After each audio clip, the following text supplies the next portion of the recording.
agenda were posted on the LLTS MPO website more than 24 hours prior to the meeting to meet these requirements of the Sunshine Act. Now, was there any request from each of the counties for public access to this meeting? None from Luzerne? None from Lackawanna either. None from Lackawanna either. So with that, I will let Chris ask for any proxies and do a roll call. I have 2 proxy letters here. Romilda Crocomo has returned to the position now as the Luzerne County Manager as opposed to acting Luzerne County Manager. So she is designated as the representative for the coordinating committee. So I have her proxy letter for when she is unable to attend. That Matthew Jones would be her permanent proxy, but I see both are on the call today. Welcome, Romilda and Matt. Also, Kristen Mulcairn has, thanks, Romilda. Good to have you. Kristen Mulcairn has designated Dean Roberts as her permanent proxy for this meeting and moving forward for the coordinating committee. So those are the 2 letters I have. I don't believe we have any other new proxies today. Going through the roll call, as usual, I'll start with the coordinating committee, onto the technical, and then finish up with the advisory and other attendees. Rich Roman is here in the room. Good afternoon, Rich. Hello. Dean is here for Kristen Mulcairn. Thank you, Chris. Brenda Sacco. Present.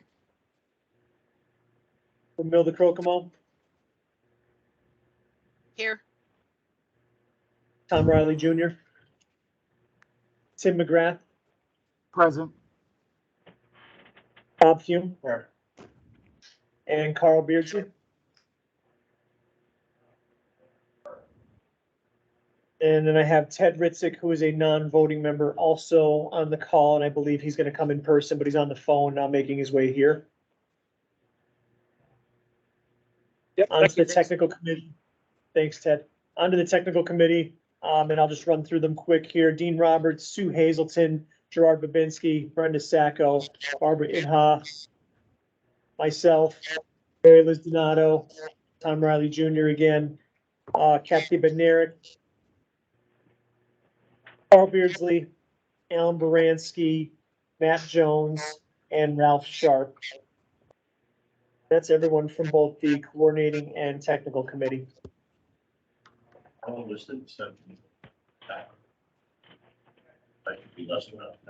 Yeah. You know what, Steven, I missed your name. It's both these that are on the tech, I believe, and he's only on coordinating, but I could double check that. But yes, Stephen McCullen is here from the technical committee. Thank you, Steven. Moving on to the advisory committee. Actually, I don't see any advisory committee members on right now. Am I missing anyone online from the coordinating, technical, or advisory committee before I go into other non-member attendees?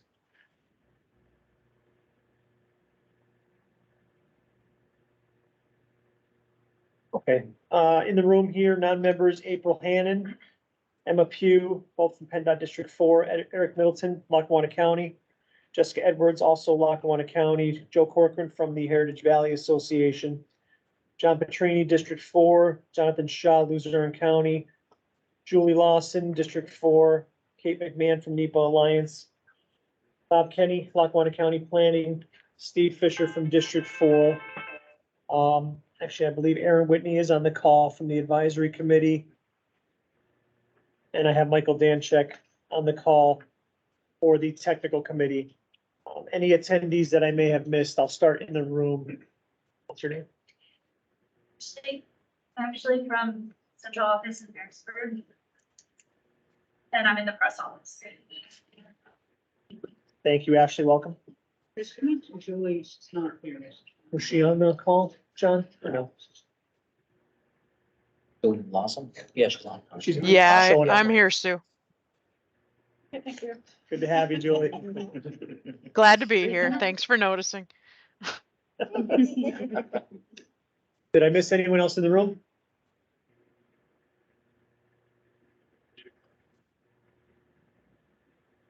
Welcome, Jimmy. Anyone on the call on Microsoft Teams that I missed? Ray Bishop, District 4. Thanks, Marie.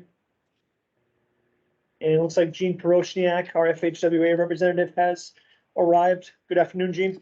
Yes, good afternoon, everyone. Anyone else on teams that I missed? Hi, it's Denise Corcoran from Arsenal.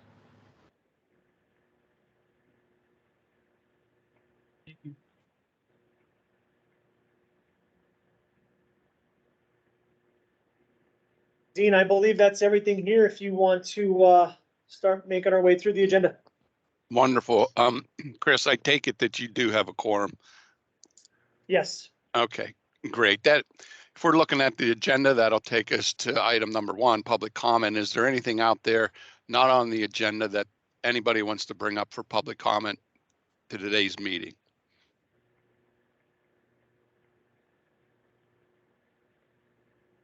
Nothing. Cool. Takes us down to item number 2, action items. 2A, first of all, that would be approval of the 2023. No, I'm sorry, it's the minutes. I'm sorry. Let me get there. Approval of the May 2nd, 2023 combined technical and coordinating committee meeting minutes.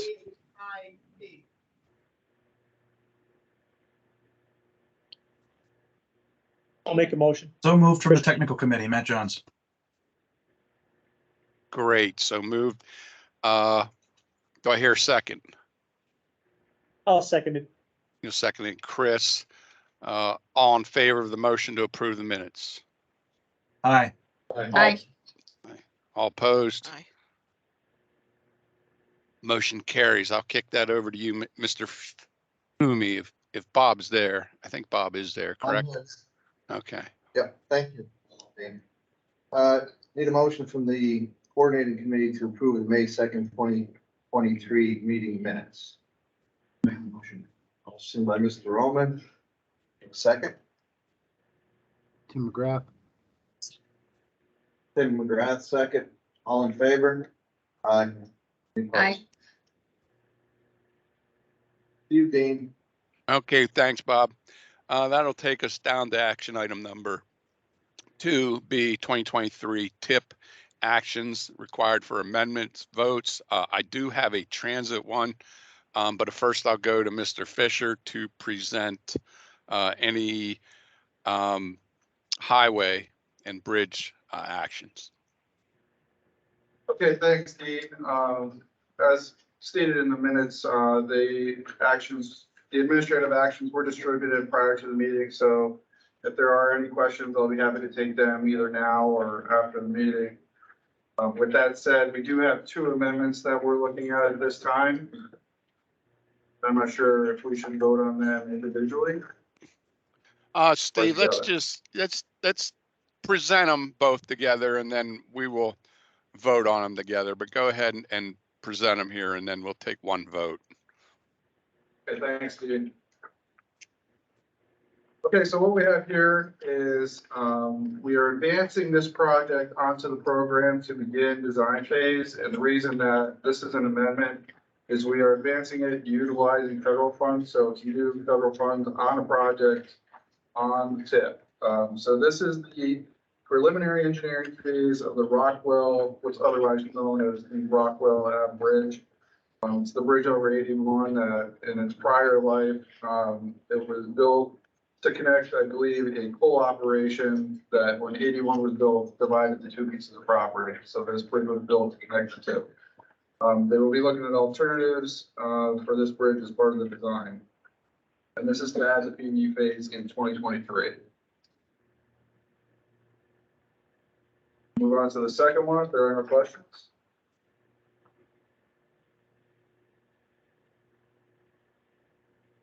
Okay, the purpose of this action, this is the Elm Street Bridge. It's one of the 4 bridges that are part of the Scranton group of bridges. This project was originally programmed on the 12-year program and has since accelerated and will be one of the first projects bid out of that package of 4 bridge projects in Scranton. So this is Elm Street that will be advanced to federal fiscal year 2024, 25, and 26. And it should be bid around the November timeframe in federal fiscal year 24. So this is the advancement of $5.2 million. And this is an amendment because we are adding that lump sum of money to the tip to the first 4 years. Any questions Sure. on, sorry, Steve. Sorry, go ahead, Oh, you're buddy. good. All right, any questions on either project? One would be the federalizing of the SR 2107 over 81 North and South Brown project, and the other one is the advancement of the Elm Street Bridge over Lackawanna River. Do I hear a motion to approve adding these two projects to the tip? Barb Okay, did not made the motion, D. okay, do I hear a second to that motion? I'll second. And then I Second. just want a clarification, Steve, these are both on the 12-year plan? Correct. Advancing forward to the first 4 years of the tip. So just for clarification. FHWA only recognized the first 4 years of the tip. And the first bridge we are federalizing, which will also trigger an amendment. And we have a second, so with that stated, do I hear all in favor of the motions to advance both these projects the first 4 years of the tip? Aye. Aye. All opposed? Hearing none, motion carries. That brings us to the transit amendment. I told my good friend Kathy that Dino? I would. Yes, sir. See, I'll stop you for a second. Let's kick that over to coordinating and Bob. Go ahead. Bob. Ah, geez, Okay. here I go again. Sorry. Need a motion from the coordinating committee to advance SR 2107 and the Elm Street Bridge project. Okay. I'll make the motion, Brenda Sacco. Motion by Brenda Sacco, second by Rich Roman. On the question. All in favor? Aye. Aye. Any opposed? No opposed? Okay, Dean. Thanks, Bob. That'll take us to a transit amendment. We are federalizing, or we are adding a new project with federal funds for LCTA. It's the Bus Rapid Transit Planning Study. We're adding that to the FFY 2024, but it may take a little time to get the grant executed. But since it's a new project using federal funds, it'll also need a vote. Kathy and or Bob, I didn't know if I needed to explain any more to that or you wanted to add any more to that, but please feel free. I'm okay. Kathy, if you want to add anything. I'm okay. It's just adding assessing transit service and looking at potential corridors and cost ranges. Wonderful. Is there any questions on this project, the Bus Rapid Transit Planning Study?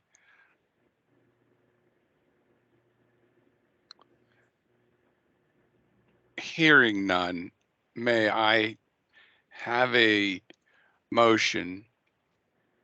Motion from the tech committee from Matt Jones. From Matt Second, Ralph Sharp. Second from Ralph Sharp. All in favor of this motion? May I hear aye? Aye. Aye. All opposed?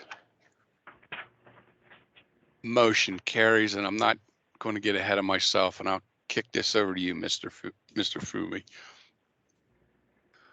Need a motion from the coordinating committee to approve the Bus Rapid Transit Planning Study. Motion by Mr. Roman. Second. I'll second. Tom Riley on the side. Tom Riley. Second. I'll second. Okay, we have motion and second. Any questions? All in favor? Aye. Aye. Yeah, opposed. But the, Okay, thanks, Bob.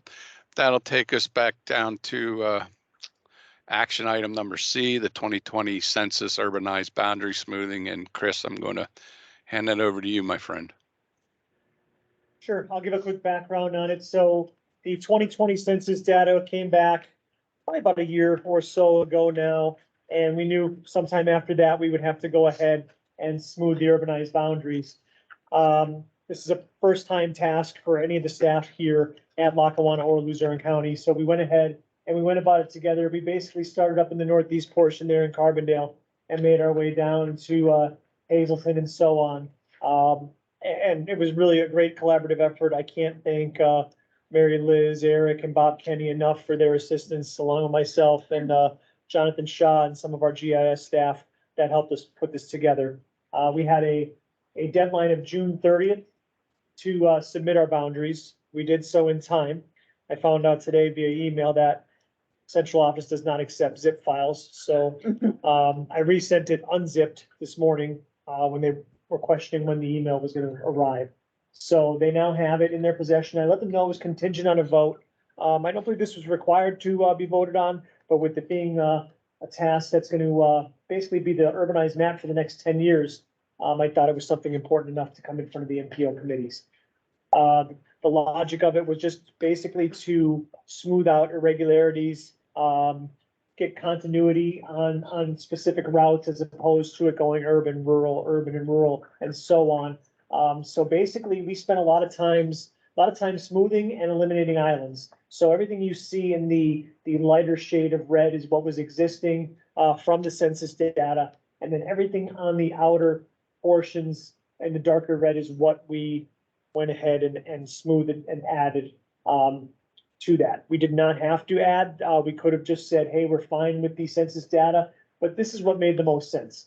And again, the big thing is those routes that would not change their classification throughout where it made sense and getting rid of the islands. So you kind of see, I guess, the biggest area where we eliminated islands, if you're looking on the middle left of the map, the Nanticoke area, you see a big chunk in the middle that was kind of left out.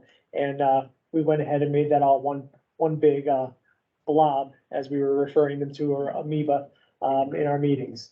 But we had some coordination with our partners, namely NEPA Alliance, NEPA MPO. You see in the southern portion of the map, there is some bleed over into Beaver Meadows and Tresco. And with that being Hazleton's urbanized area, it was our responsibility to go ahead and coordinate with NEPA, and Kate went ahead and made me aware of that. So I appreciate that, Kate, to go ahead and work together to smooth out the over the county border to what we both agree with. So what you see on the screen is our submission to central office. I let them know it was contingent on a vote today. And I sent this out previously for everyone's review about a week or so ago. Are there any questions on the 2020 census smooth urbanized boundaries? Hey, Chris, just not to put you too much on the spot, but do you have off the top of your head about how much it may have changed from the 2010 census? A rough idea, I guess. Or just by looking at it, our urban pockets shrunk and spread out more. So our urbanized areas got smaller. Hazleton is just barely over the 50,000 threshold at like around 50,000, say 200 population, give or take. But yeah, our urban pockets got smaller and more spread out. And so that's where this process was needed, because there was a lot of nearby housing developments and things that were just off of the map that we went ahead and incorporated into our boundaries.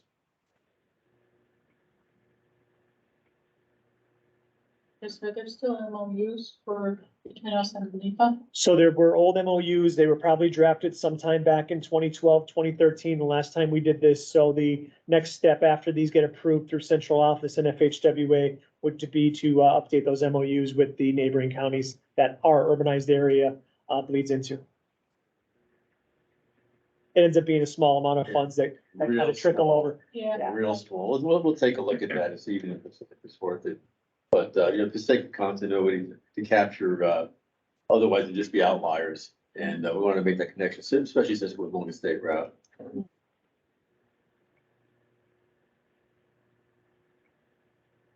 Any other questions?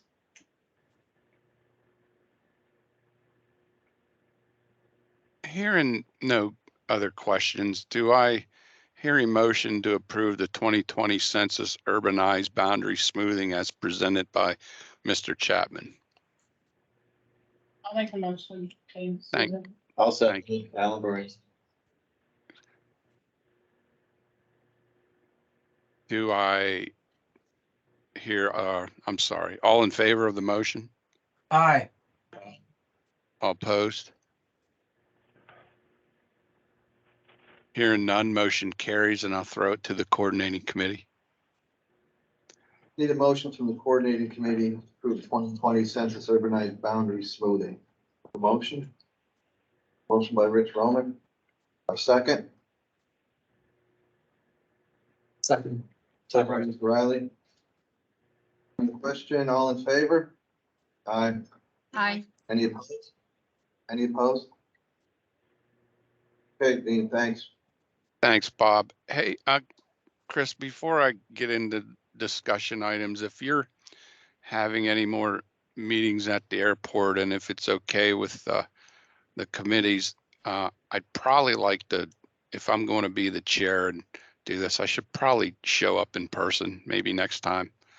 It's just a little disconnect on my end, I guess. No, Yeah, that's perfectly fine. That next date's gonna be tentative, but we'll get to that later, after we talk about planning partners and such. But thanks, Dean. Appreciate If- seeing you again. yeah. If nobody, minds. So Should vote on that then. Yeah. more discussion on that later, huh? Which takes us down on the agenda to the discussion items on number 3. We got the summer project commencement, and then I'll hand it over to Mr. Shaws and Mr. Middleton. Good afternoon, everyone. Eric and I will be running through the upcoming LET projects for July to September. The first and only one in Lackawanna County is going to be MPMS 93104.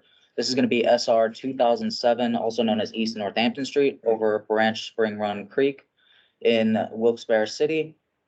This is going to be a bridge replacement. SR 2007 is a pretty big connector to Route 309 business for anyone familiar in the area, and the project's going to be let July 13th. I'm going to kick it over to Eric.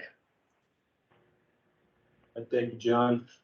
Starting off in Lackawanna County, we have project 115918, which is a bridge preservation on State Route 6006, the Scranton-Carbondale Highway running over Leggett's Creek.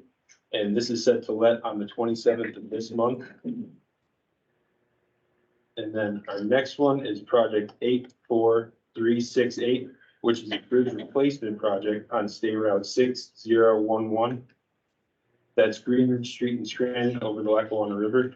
And this will also let on the 27th as well. Next is project 80797. This is a bridge replacement as well on State Route 7302, the Parker Street Bridge over the Lackawanna River in Scranton. And again, this will let on the 27th this month. And then lastly, in Lackawanna County, we have project 114917. That is a safety improvement project, which will involve the installation of a cable median barrier on Interstate 84. And that's going to run through multiple municipalities. And this project will let on the 28th of September. And that's all we have for Lackawanna and Luzerne. Any questions for on any of the project discussion items?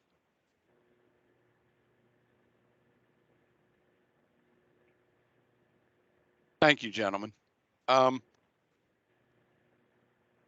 Hearing none, as you know, we have a yearly fall planning partners meeting. Usually in State College, that'll probably be the case again this year. I was hoping that I would come to this meeting and tell everyone that our dates are set and finalized. However, we're not quite there yet in terms of proceeding through our contract process here with the place and whatnot, but I'm pretty sure or I can tell you with a great degree of certainty that our fall planning partners meeting will be held at first week of October. And so it may conflict with the meeting that we have here, but be covering a lot of discussion items dealing with the new bill and new federal requirements that come out of the new IIJA bill. Other than that, hopefully, once I hear anything, I'll send Chris an email about the final dates and location. But it does, once again, sure it's going to happen the first week of October. So, Dean, are you guys aiming to have that as an in-person only event? yes, like last year. And I think the reason they did that, Matt, is because the technicalities of trying to do it both with the place we were at last year was a lot of obstacles, I could say. It could be done, but just if there was a hiccup, we may have had some trouble. So we are looking as an in-person only again. We are also maybe changing locations, Matt, because we want to see if we can open it to a larger audience. So I would be prepared to travel a little then come first week of October. Okay, thank you. Yep. And after announcing that, I will let Mr. Prosniak talk about the upcoming self-certification that should be coming up this year. Gene, it's all yours, my friend. Thanks, Dean. Yeah, we're rapidly approaching the 4-year certification review process that needs to take place in the TMA areas. So with regards to LLTS, the expiration of the certification from Federal Highway and FTA is November of 2024. I believe it's November 4th. So as part of that process, we convene a site visit with the MPO, PennDOT, the district, and FTA and any other stakeholders to discuss the planning process in the region and to move forward with like recertifying that process for another 4 years for the TMA planning region. So I have worked with Tim Lidiak at FTA because FTA is going to be the lead on this certification review. And we were looking at some potential dates for the actual like in-person site visit. And that's something we can maybe discuss offline in terms of what might work best with schedules, with the understanding that next year, of course, is a TIP adoption year. But unfortunately, with the process as is, we can't shift that deadline of November 4th for the completion of the final report and the issuance of the new certification. So initially, we were thinking about maybe May or June, but then wanted to get some input from the MPO with regards to the TIP adoption schedule and whether March or April or maybe June, July would work a little better. But that's kind of the range that we're looking at right now for conducting the actual site visit itself. A couple months before that, we would be reaching out to the MPO to ask for the provision of the documents for us to review, to do what we call a desk review. That would be such items like the PPP, the UPWP, the current long range plan, TIP, etc., like all the planning documents that the MPO produces, and we would do our desk review, and then we use that desk review to come up with agenda topics for the actual discussion for the on-site visit. So at least for right now, then, like I said, maybe we can have a brief discussion either offline or at a meeting about the timing for the site visit, and then we can certainly coordinate and bring FTA in on that discussion as well to kind of finalize up just a general kind of timeline for that process. For our purposes, I would imagine that early summer would be our least busiest time, looking into my crystal ball. And I would think that maybe June or July of 2024 may be preferable to April or May, March, April, or May. That's just my best estimate. I realize it's a little, oh, sorry, go ahead. I was just going to ask, Gene, just going to ask Chris when we're thinking we're having the June tip adoption meeting. Right, typically, tip has to be finished, I believe, the second week of July. So our June/July, our July meeting would get bumped up to be ahead of that. So we would probably adopt the tip early July. Okay. Yeah, I that's know why. Oh, sorry, go ahead. Go ahead, Gene. Yeah, that's why I was thinking it might be we'll have to have further discussion because I don't think we could really go much beyond early July, given the rest of the process that takes place after the site visit where we develop the report and then work with FTA to get the joint approval on the certification. You know, there are some steps that are built into that, including a couple week factual review of the draft report by the MPO. Like all that has to be kind of factored in to make sure that's accomplished before that early November deadline. So yeah, maybe we should kind of just flesh that out a little bit more to kind of talk about, you know, once the dates are in place for like when the tip adoption is going to be, like how we might be able to work it. So you know, it's unfortunate that we're probably gonna have to roll either right after the tip adoption or right before the tip adoption to do this, but it seems like that's how it's going to fall from what I'm hearing. Thanks, Gene. I came back today to an email from you, I believe yesterday or Monday, noting that we want to go ahead and get this scheduled for next spring/summer. So I'll reach back out to you and we'll get something set up and make sure this gets done in time. So FHWA has enough time and FTA has enough time to go back and get the document prepared to be in time for the November 4th deadline. Okay, thanks. I appreciate that. Chris, we've got those 5 public outreach transportation related plans that we're working to complete by somewhere around April of next year. I'm wondering if we did a July meeting for the CERT review, if that would give us a little bit of extra time to ramp up and get ready for the CERT review is my logic behind my comment. Just one comment, you know, I suppose we'll have to figure out what date works best for everybody. Sounds like a plan.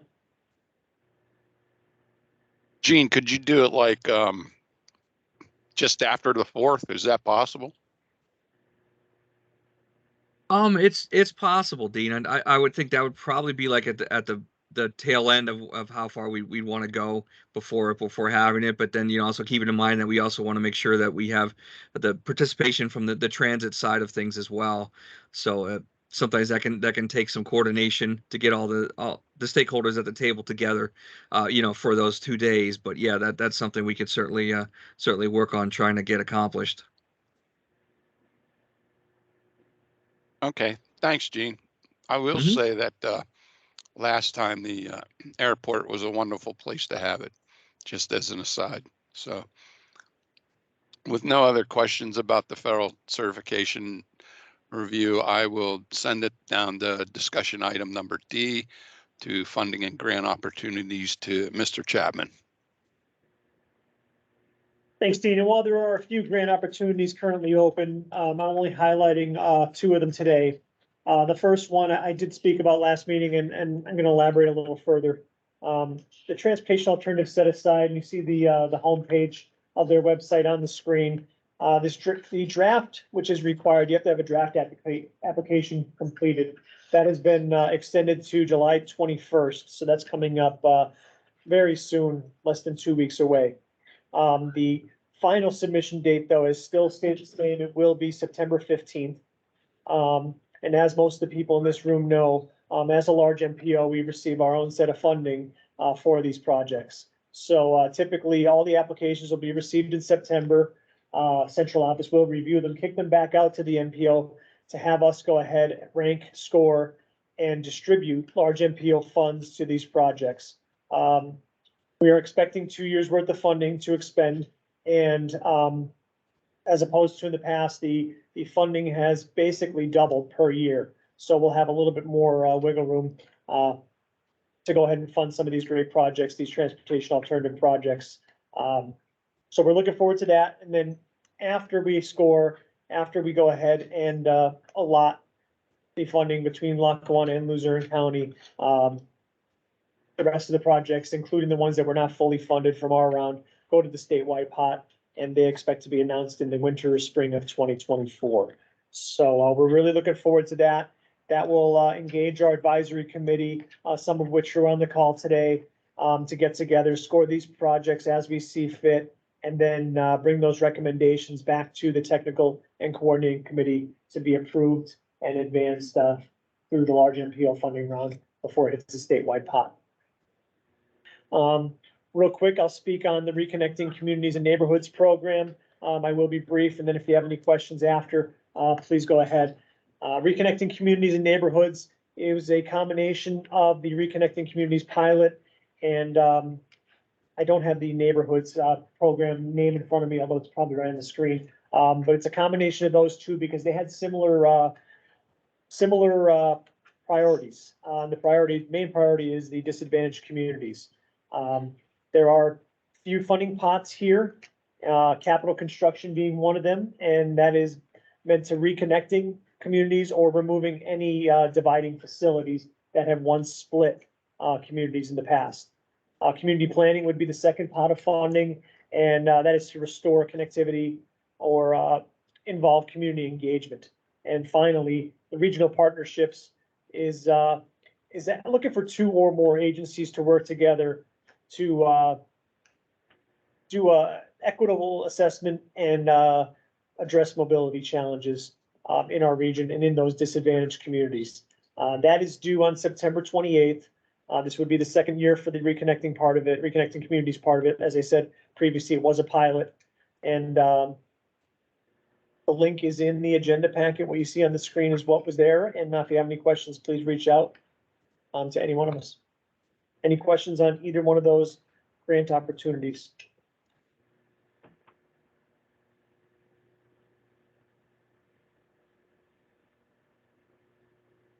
Chris, you just want to go into the Pittston pair?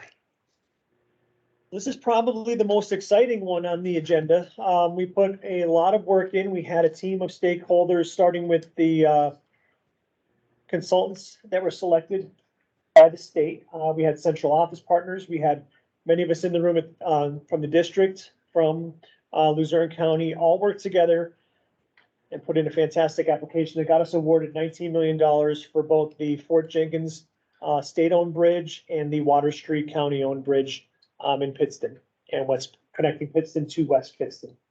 There are infrastructure improvements, including bike ped facilities that will be considered. And just to have a influx of $19 million come into the region and have us kind of on the map with the Pittsburgh and the Phillies from last time is definitely a pat on the back to anyone who was involved in this. So congratulations and thank you everybody that helped out.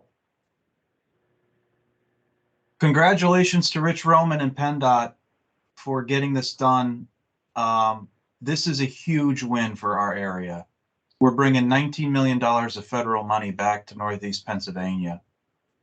I just think it's fantastic, and you know, we should all be proud.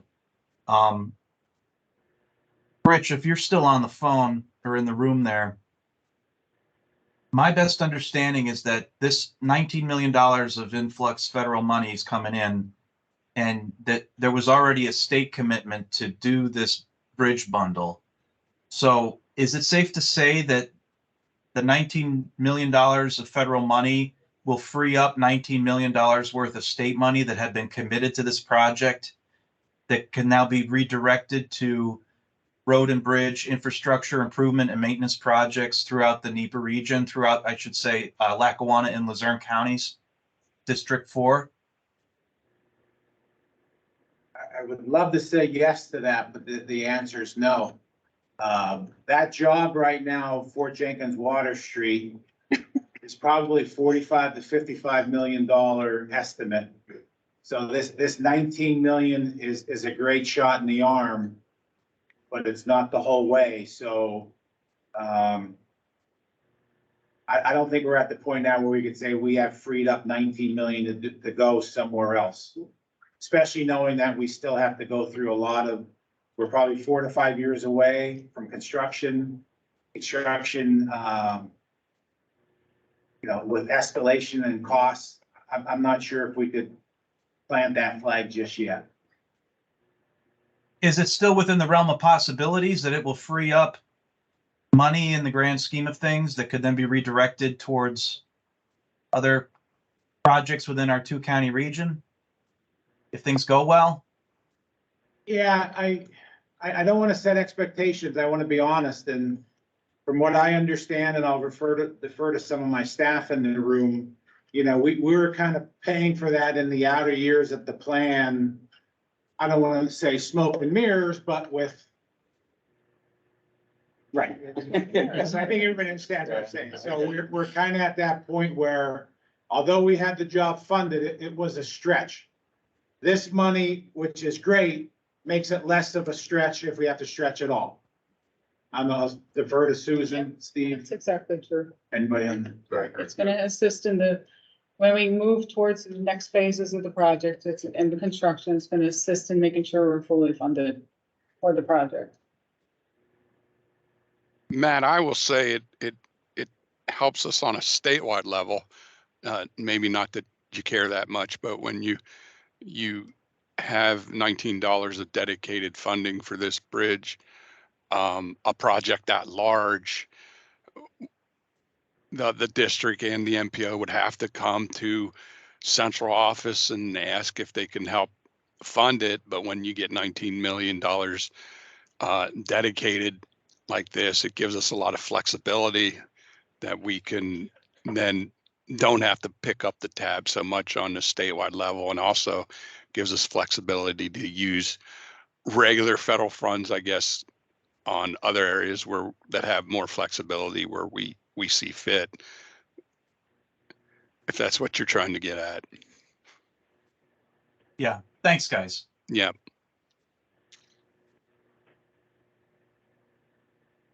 If there's no more questions, Chris, I'll hand it over to you and Mary Liz to talk about the Safe Streets and Roads for All initiative. Thanks, Dean. And that was one of the previous grant opportunities that closed this past Monday for any prospective applicants. And Luzerne County went ahead and put in for one of those grants. We're looking to possibly put a Vision Zero plan together. So we submitted, I believe it was last Friday prior to the deadline. And we're hopeful to hear some good news maybe later this year when they announce those projects. And luckily or happily, Mary Liz and Lackawanna County staff has already been awarded one of these grants last year. And so it's kind of seeing what the progress is now. Correct. We have the executed grant agreement that's going before the commissioners next week for authorization to sign. And once we execute, it goes back to the feds for their signature. Once we get that back, we could put out an RFP.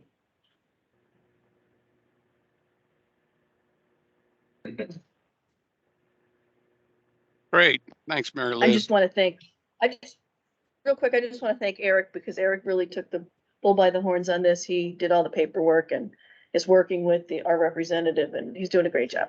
Oh, thank you. Yes, yeah, and Eric helped us out putting our applications together and gave us some information that we needed. So thanks also from Luzerne County here. Of course.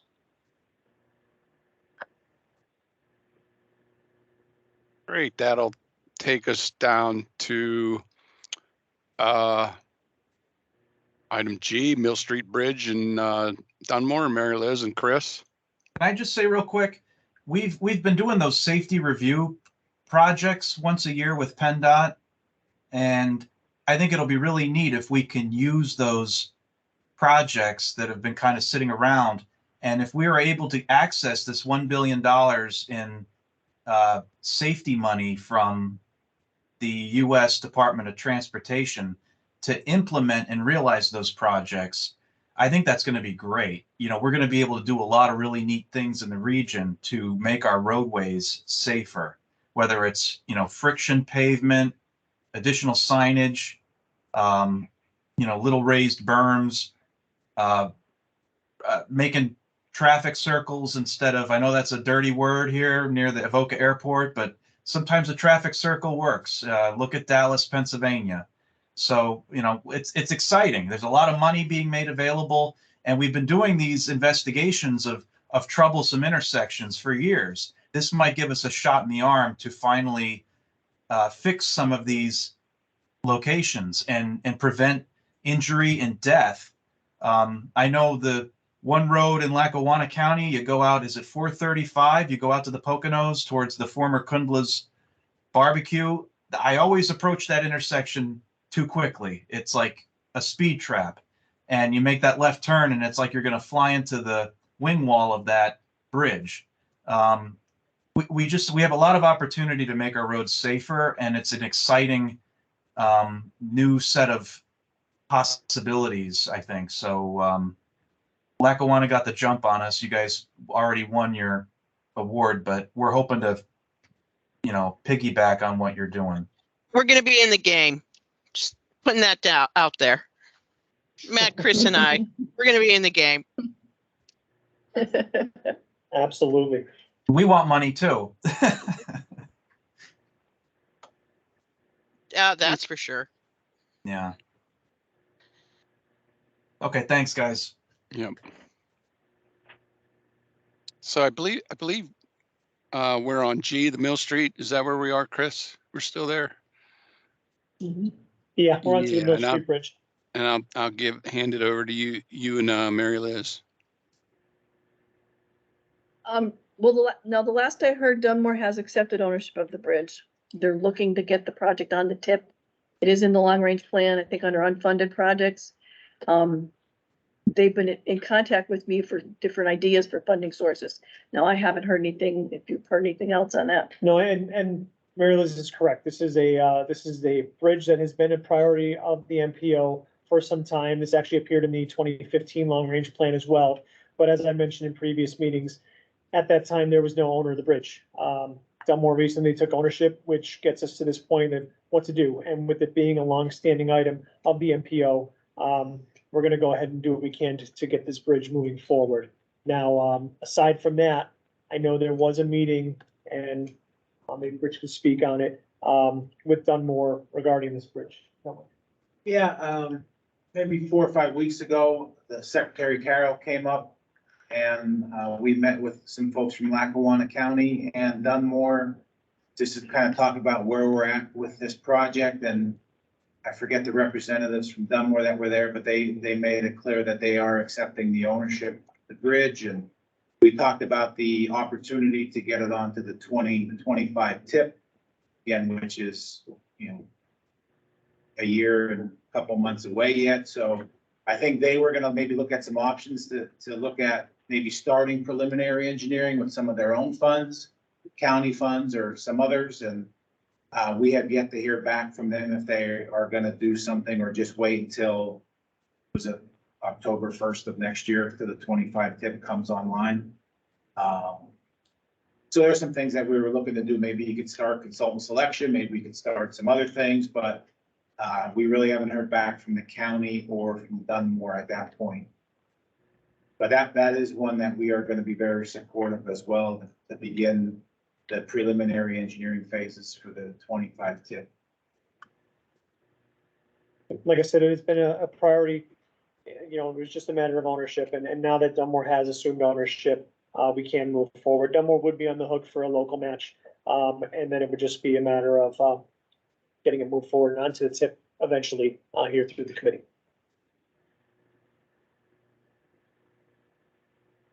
Great, thank you all. Takes us down to progress reports, PennDOT Connects. Mr. Fisher. Thank you, Dean. As we prepare for the 2025 tip update, we will be looking to ramp up our outreach for the new program here shortly. Coming up, I'm guessing at the end of this year, we'll be looking to do a level of outreach in coordination with Lackawanna and Luzerne. Also, when it comes to Connects, we were requested by Bear Creek Township to go up. I'm sorry, thank you. Bear Creek Village to go out and look at a safety issue on SR 115 in the village. The meeting was on May 30th. It consisted of Bear Plan Program, our traffic unit, LTEP counterpart through Canoni, and the state police, and we were out there looking at, issues.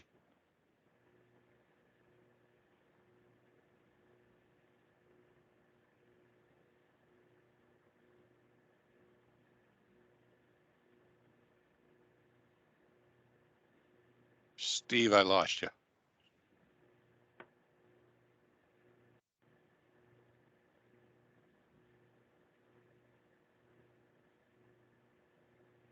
Gene, can you hear me?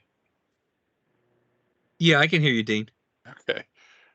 I think we lost, We lost the room. yeah, I'll send him a text. I suspect they know it too. I think John's probably working to fix it. He's I'll gone text off. him. He's all frantic. Yeah.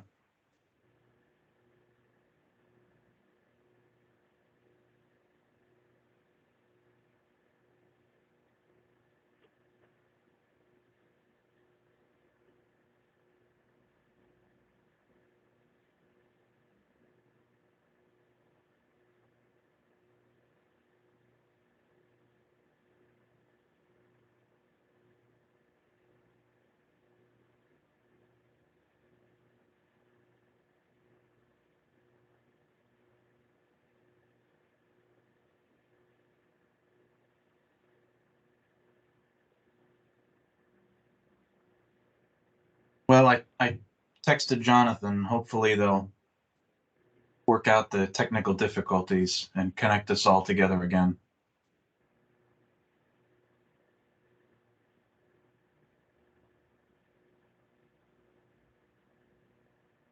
Okay, I'm being told that one of the machines has gone down. Oh, That was no. part of the audiovisual equipment. Well, I'm glad we voted on everything. Yeah.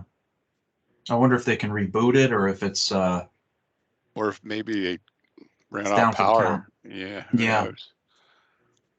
They have this like swivel camera recording feature that turns its head like an owl in the room. Yeah.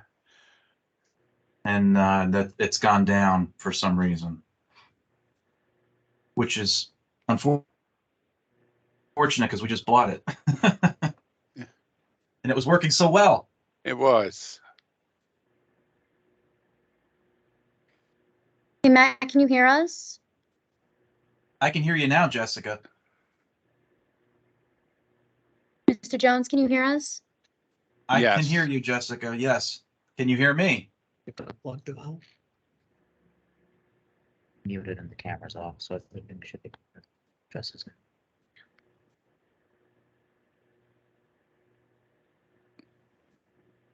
Can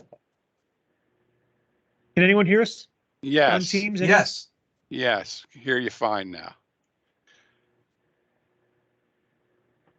Hey, Chris, it's Matt, give a thumbs up, but we Is can't your hear him. volume? Oh, it's probably running through the projector. it's never a bad thing when Steve Fisher gets muted. Your laptop as well? It should. Okay, so while you guys were having trouble hearing us, we also couldn't hear you because it seems like our owl may have gone to sleep. And you may have missed the whole bear conversation, but anyway. Enough of these animals. Can you guys hear us and someone verbally tell us so we can know we hear you? Yeah. Yes.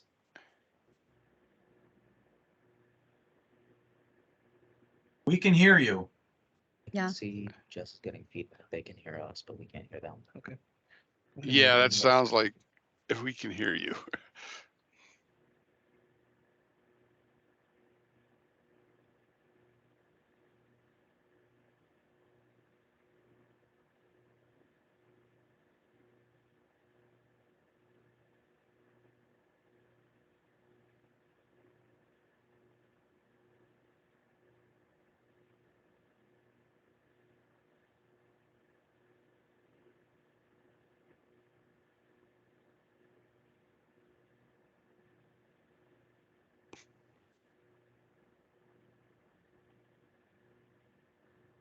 I wonder if they're trying to reboot their system.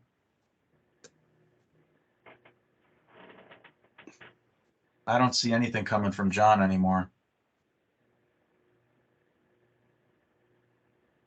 Can the callers in all hear one another? I can hear you, Matt. Yeah. Yeah. Oh, here they come again. There, I see Sue.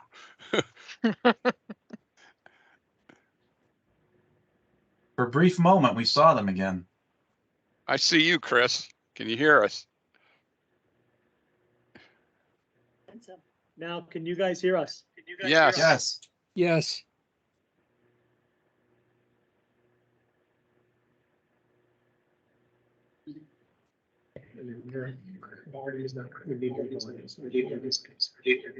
Hold on, everybody.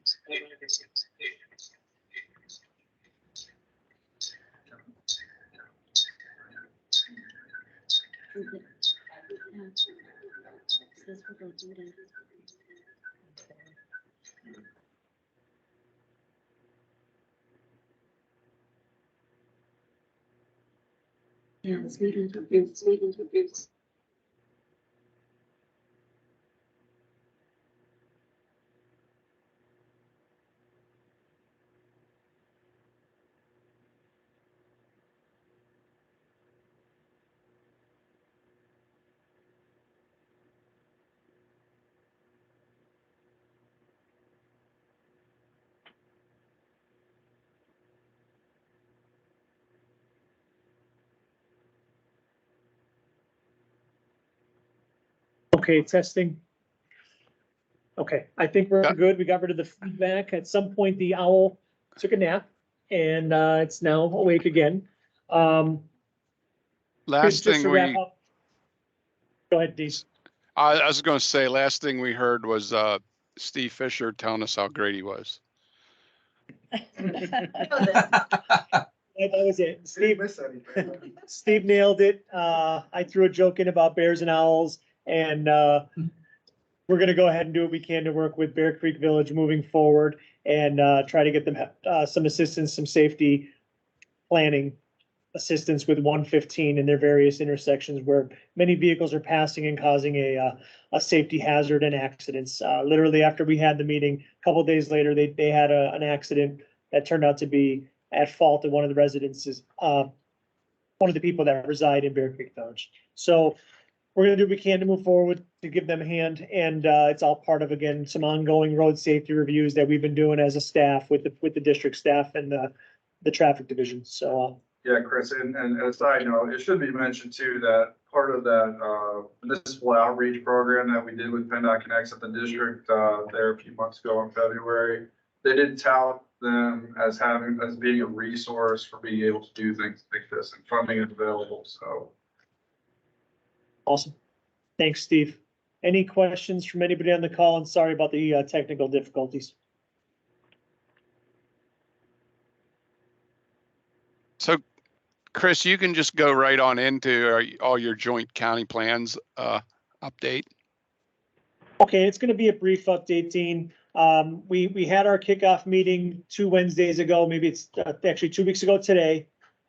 Maybe it's last week, either way. And we're just working on getting some steering committees put together for basically 3 separate committees. A small one for the public participation plan, Title VI and limited English. The congestion management plan and process will be its own committee, probably the largest of the committees, and then another committee for the coordinated public transit, human services, transportation plan. So we're very early on. It's a good time to get these done, especially with the aforementioned federal certification review coming, and these plans are outdated, which they haven't been updated since late 2015, early 2016. So we are moving forward with Michael Baker and staff, and we'll have further updates as we go. Great, thanks, Chris. No question on that. We'll go down to item number C, multimodal transportation awards to also you, Chris. Just a standing item, and expect an email from me hopefully soon. We expect these to be announced shortly. I'll just send it out to the committees via email, and hopefully we have a lot of great awarded projects in our region, which I fully expect. Okay, thanks, Chris.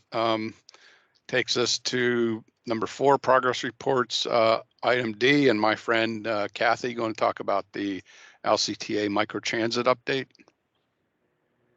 Sure, thanks, Dean.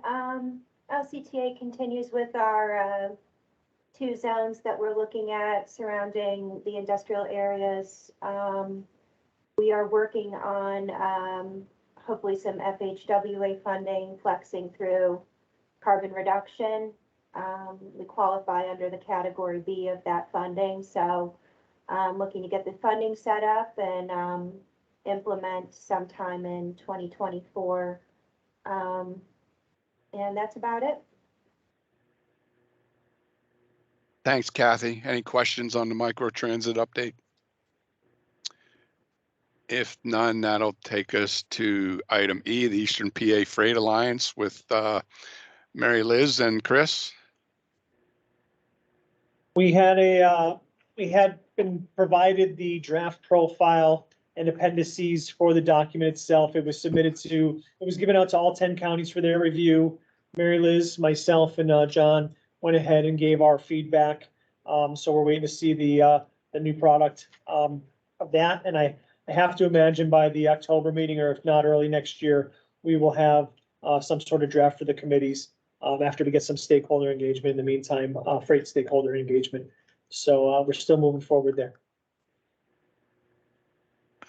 Okay, thanks. No questions on that item. That'll take us to item F, the 2023 LLTS MPO hybrid meeting schedule. I will say that for the October 4th meeting, I am not uncertain that we will probably should have to move that date to somewhere in the middle of the month.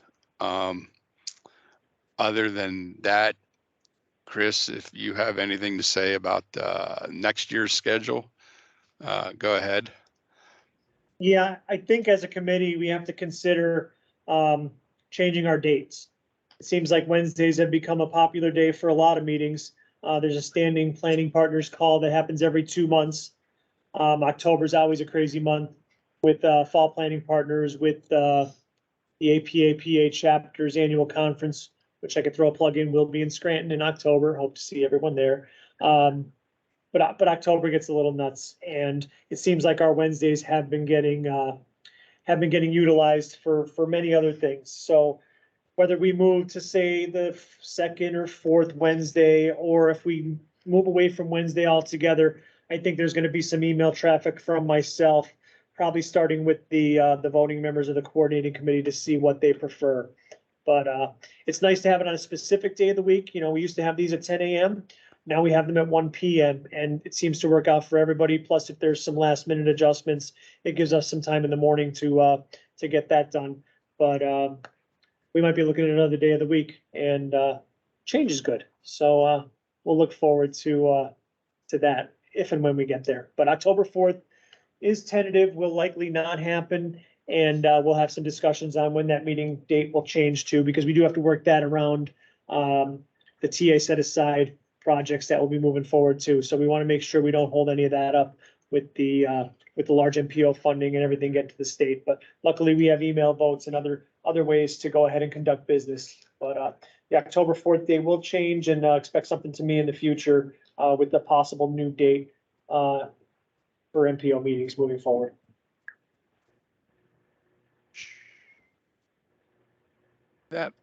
Thanks. Any questions on that?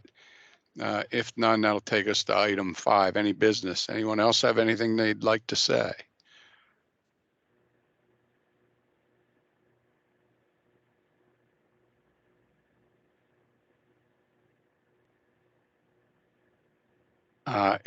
Hearing nothing, Chris. I think we're good. Yeah, Dean, if you want to go ahead and send it to the tech for adjournment, then we'll send it back over to Bob. I'll send it. Do I hear a motion to adjourn to the tech committee? Motion. Second. Second. Great. All approve? Aye. All opposed? Hearing none, I'll send it to you, Bob.